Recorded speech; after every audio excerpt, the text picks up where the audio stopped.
Ao anatin'ny fafana miaraka mifampitotro ambavaka indray isika, faly tafaraka eto koa asaiko ampitiavana ianao fa ho tanterahantsika miaraka izany fiombonam-bavaka izany.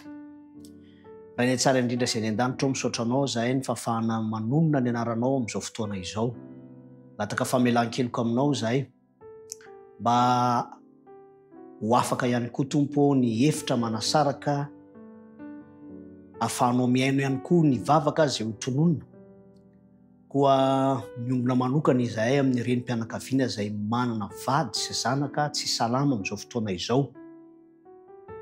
Lataka manokana Tompo mba hidiranao an-tsehatra ny fikarakarana ara-pahasalamana rehetra izay efa tanterana, dia mba ianao mihitsy no hiasa amin'ny alalan'ireny fanafody ireny.